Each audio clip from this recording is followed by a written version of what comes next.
ሰላም ጤና ይስጥልን የተወደዳችሁና የተከበራችሁ የንጋት መረጃ አድማጭ ተመልካቾቻችን እንደምን አላችሁ? ለዕለቱ ያዝናቸውን ሰበርና ወቅታዊ መረጃዎች ይዘን ቀርበናል። መረጃዎቻችን ቶሎ ቶሎ እንዲደርሷችሁ ዩቲዩብ ቻናላችንን ሰብስክራይብ፣ ላይክ፣ ሼር እያደረጋችሁ እስከ ፍጻሜያችን አብራችሁን ቆዩ። ብፁዕ ወቅዱስ አቡነ ማትያስ ቀዳማዊ ፓትርያርክ ርዕሰ ሊቃነ ጳጳስ ዘኢትዮጵያ ሊቀ ጳጳስ ዘአክሱም ወዕጨጌ ዘመንበረ ተክለ ሃይማኖት ያለፉት በዓላት በተሳካ ሁኔታ እንዲጠናቀቁ አስተዋጽኦ ላበረከተችው ሁሉ ምስጋናቸውን አቀረቡ። ላለፉት በዓላት በተሳካ ሁኔታ እንዲጠናቀቁ አስተዋጽኦ ለነበራቸው ሁሉ ምስጋናቸውን አቀረቡ። ቅዱስነታቸው በሸገር ሀገረ ስብከት በኮየ ፈጨ ክፍለ ከተማ በፋንታ መድኃኔዓለም ደብረ የከተራ በዓል ዕለት ሕይወታቸውን ላጡ ኦርቶዶክሳውያን ሀዘናቸውን ገልጸዋል። ብፁዕ ወቅዱስ አቡነ ማትያስ ቀዳማዊ ፓትርያርክ ርዕሰ ሊቃነ ጳጳስ ዘኢትዮጵያ ሊቀ ጳጳስ ዘአክሱም ወዕጨጌ ዘመንበረ ተክለ ሃይማኖት በክብረ በዓላቱ ያልተገኙት ባጋጠማቸው የጤና ችግር ምክንያት መሆኑንም ጠቁመው አሁንም በመልካም ጤንነት ላይ እንደሚገኙ ገልጸዋል። ቅዱስነታቸው ባለፉት ቅዱሳት የቤተ ክርስቲያን በዓላት በአካል ባይገኙም ስነ ስርዓቶችን ግን ከአባቶችና ከመገናኛ ብዙሃን መከታተላቸውን አስታውሰዋል። አያይዘውም አሁን በሕክምና ላይ ነው ያለሁት፣ ደህና ነኝ፣ እግዚአብሔር ይመስገን። በሀገር ውስጥ በውጭ ያላችሁ ወገኖቼ በእውነቱ በጣም እንዳስባችሁ ሰማለሁ። ስለ ሀሳባችሁ ስለመጨነቃችሁ እግዚአብሔር ይስጥልኝ፣ ሁላችሁም በጸሎት አስቡን ብለዋል። ቅዱስነታቸው በመጪዎቹ በዓላት ልክ እንደወትሮው ሁሉ አባታዊ ቡራኬ ለመስጠት እግዚአብሔር አምላክ እንደሚያበቃቸው ባለሙሉ ተስፋ መሆናቸውንም አመልክተዋል። ኢህአፓና መኢአድን ጨምሮ 8 ተቃዋሚ ፓርቲዎች መንግስት በቀጣው ሀገር አቀፍ ምርጫና አካሄድ ዙሪያ ከተቃዋሚ ፓርቲዎች ጋር በሀቀኛ ድርድር ከመግባቢያ ስምምነት ላይ እንዲደርስ ጥሪ በጋራ ባወጡት መግለጫ ጠይቀዋል። ፓርቲዎቹ ግልጽነት በጎደለውና በተድበሰበሰ የእጩዎችና ምራጮች የምዝገባ ሂደት አሳታፊ፣ ሀቀኛ፣ ተአማኒና ዲሞክራሲያዊ ምርጫ ማካሄድ አይቻልም ብለዋል። እጩ ተወዳዳሪዎች ያለ ፓርቲያቸው እውቅና በስልካቸው ብቻ ራሳቸውን ከእጩነት እንዲሰርዙ የሚያስችል አማራጭ መስጠቱ ገዢው ፓርቲና ካድሬዎቹ በሀብትና ጥቅማ ጥቅም ወይም በስልጣን በስርዓት በማስፈራራት እንዲያስለቅቋቸው የሚያመቻች ነው ያሉት ፓርቲዎቹ ምርጫ ቦርድ ለጉዳዩ በአስቸኳይ ይህንን አሰራር እንዲያርም ጠይቀዋል። እያንዳንዱ ተወዳዳሪ እጩ የኢሜል አድራሻውን እንዲያስገባ ቦርዱ ያስቀመጠው ግዴታዎች እንዲሰረዝ ጥያቄ አቅርበዋል። ፓርቲዎቹ መንግስት ከታጣቂዎች ኃይሎች ጋር ተኩስ በማቆም ስምምነት በማመቻቸታቸው የዜጎችን የመመረጥ መብት እንዲያስከብሩም ጠይቀዋል።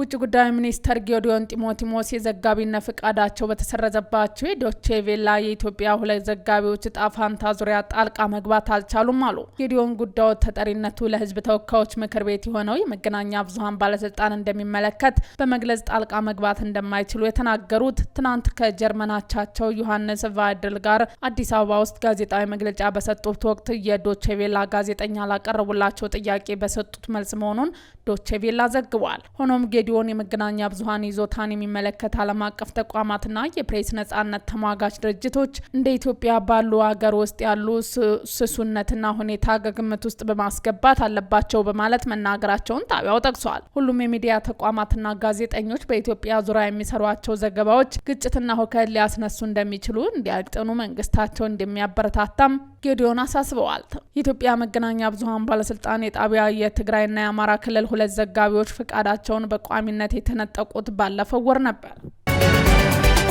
አረና ትግራይ፣ ሳልሳይ ወያነና ባይቶናን ጨምሮ 6 የትግራይ ተቃዋሚ ፓርቲዎች የህወሓት ቡድን ከኤርትራ መንግስት ህብረት መፍጠሩን እንዲያቆም ትናንት ባወጡ መግለጫ ጠየቁ። ፓርቲዎቹ የኤርትራ መንግስት ለትግራይ ህዝብ ዳኛ እንጂ ፈጽሞ በረከት ሊያመጣ አይችልም በማለት በመግለጫው አጽንኦት ሰጥተዋል። ፓርቲዎቹ ለጦር ጉዳተኞችና ተፈናቃዮች እርዳታ የሚውል 6 ቢሊዮን ብር ከህዝብ አሰባስባለሁ በማለት እየተንቀሳቀሰ መሆኑን የገለጸ ሲሆን ሆኖም ህወሓት መዋጮውን ለተገቢ ዓላማ መዋጮውን ለተገቢ ዓላማ ያውለው ብለው እንደማያምኑ በመግለጽ ህዝቡ በህወሓት አሳሳቢነት ገንዘብ እንዳያዋጣ ጥሪ አድርገዋል። የትግራይ ጊዜያዊ አስተዳደር በብርጋዴር ጀነራል ጎሽ ገብረና ሌሎች የክልሉ የጸጥታ ኃይል የቀድሞ አዛዦች ላይ ሰሞኑን የወሰደው የእስር ማስረጃ በማውገዝ በቁጥጥር ስር የዋሉት ግለሰቦች በአስቸኳይ እንዲለቀቁ ፓርቲዎቹ ጠይቀዋል። የጋምቤላ ከተማ አስተዳደር ማንኛውም የመንግስትም ሆነ የግል ሞተር ሳይክሎች ጥር 15 ጀምሮ ላልተወሰነ ጊዜ ማሽከርከር በጥብቅ ይከለከለ። የከተማው አስተዳደር በከተማዋ የሚገኙ ባጃጅ ከጠዋቱ 1 ሰዓት እስከ ምሽት 1 ሰዓት ብቻ አገልግሎት መስጠት እንዳለባቸው ትዕዛዝ አስተላልፈዋል። ሆቴሎችና ግሮሰሪዎች ደግሞ እስከ ምሽት 2 ሰዓት ድረስ ብቻ አገልግሎት እንዲሰጡ ታዘዋል። የከተማው አስተዳደር የሰዓት ገደቡን በሚጥስ ማንኛውም ግለሰብ ላይ አስተዳደራዊ እርምጃ እንደሚወስድ አስጠንቅቋል። የከተማው አስተዳደር ይህንን የሰዓት ገደብ የጣለበት ምክንያት አላብራራም። የአሜሪካ የጦር መርከቦች ወደ ኢራን ጉዞ ጀምረዋል። ውጥረቱ ጨምረዋል። የኢራን ዋና የጦር አዛዥ ሙሐመድ ፓኩር የኢራን ጦር በተጠንቀቅ ዝግጁ መሆኑን በመግለጽ ዩናይትድ ስቴትስና እስራኤል ድጋሚ የተሳሳተ ስሌት ውስጥ እንዳይገቡ አስጠንቅቋል። አሜሪካ በኢራን ላይ በማንኛውም ሰዓት ጥቃት ልትሰነዝር እንደምችል ዓለም አቀፍ ሚዲያዎች ዘግበዋል። የእስራኤል አየር ኃይል ዋና አዛዥ ሜጀር ጀነራል ቶማር ባር መላው የአየር ኃይላችን ዝግጅት ጨርሶ በተጠንቀቅ ቆሟል ሲሉ ከሰዓታት በፊት ተናግረዋል። ባለፈው ከተካሄደው ጦርነት ትምህርት ወስደናል። አሁን ላይ አየር ኃይላችን በተጠንቀቅ ቆሟል ብለዋል። እንደ እስራኤል ቻናል 13 ዘገባ አሜሪካ በኢራን ላይ ለምትፈጽመው ጥቃት እስራኤል ዝግጅቷን አጠናክራለች ሲል ዘግቧል።